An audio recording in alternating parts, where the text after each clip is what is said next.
I'm about to share with you an unpopular opinion that I have. I am a part of a lot of different moms groups on Facebook, and a big question that gets asked by moms is, I have this colicky baby who is so fussy no matter what I do. You know, I've given him this and that and the other, and I've tried the swing, I've tried swaddling, and nothing is cutting it. What is wrong with this kid? You know, he acts like he's hurt. What can I do?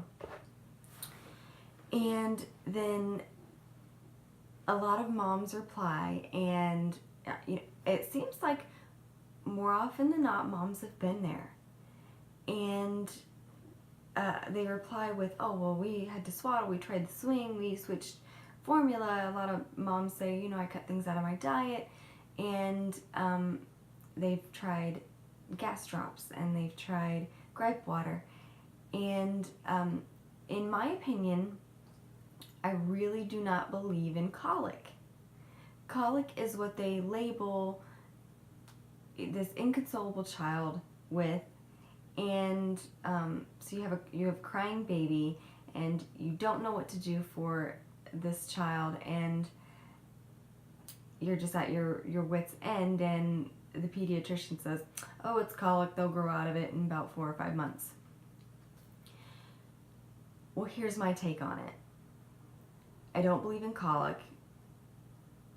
Colic is what they've labeled something that they don't understand. I believe that we all communicate to try and get our point across.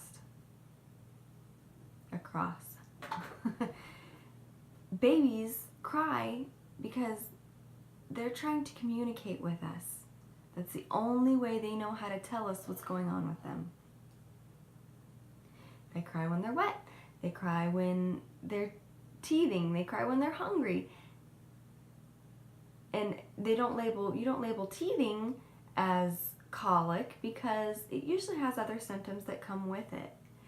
And a lot of times the symptoms of something that's going on when it's labeled as colic are overlooked. Sometimes there is mucus in a child's stool.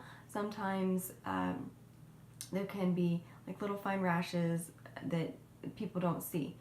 But I do firmly believe that a lot of children have sensitive tummies.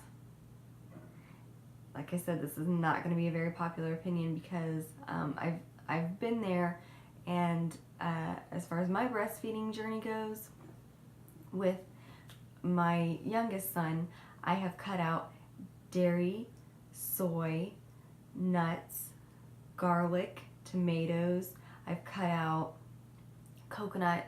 I have also cut out any traces of caffeine. So no chocolate, because most chocolate is made with dairy anyway, but then there's cocoa. Now cocoa does contain trace amounts of caffeine, and that is enough that my little one is so sensitive, and it really makes him fussy. It really affects him. And so I've cut that out, as well as like teas. I can't do teas because they do have trace amounts of caffeine in it. And I just really had to cut things out of my diet, and I have seen a completely different child. Now, when I've tried to add those things back into my diet, I noticed that he was colicky again, and arching his back, and he's uncomfortable. And a lot of the moms would say in those groups that I'm in, oh, my child was fussy in the car, he was fussy, wherever he was, or she. And if you think about it, if you yourself are uncomfortable, if your stomach's just not feeling well, and you just, it affects your mood. It affects every other little thing. And a lot of the moms will say, oh, well, loud noises and movement really worked for my child, and swaddling my child really worked. And if you think about it, those are distractions, and they're only distracting your child from what's really going on with them. And you need to really try and dig into your mom instincts there, and listen and find correlations between what you're eating and how your child is acting. Now, it's not always immediate. Stuff can stay in your breast milk. Whenever I cut dairy, I found out that it can take up to 8 weeks, 6 to 8 weeks, for the proteins in the milk to completely leave your system. And so a lot of babies will go through a point around 4, 5, 6 months old where their system starts maturing, and you'll find that the colic starts going away. Their system matures, it gets regulated to what's being put into it. Now, my son is 7 months, and I've tried to add things back into my diet, and I'm finding that that's not working for him. And we do have an allergist appointment in a month to try and figure out what's the root of the problem. If we can figure out that those are allergies, that's wonderful. If they're just mere intolerances, then we'll deal with that too. But that is my unpopular opinion. If your child is, and it's not always during the day. Sometimes it's when their body gets run down and kind of tired in the evening, and then it starts. And then you're walking, you're swaddling, you're rocking, you're, come on, buddy, just go to sleep.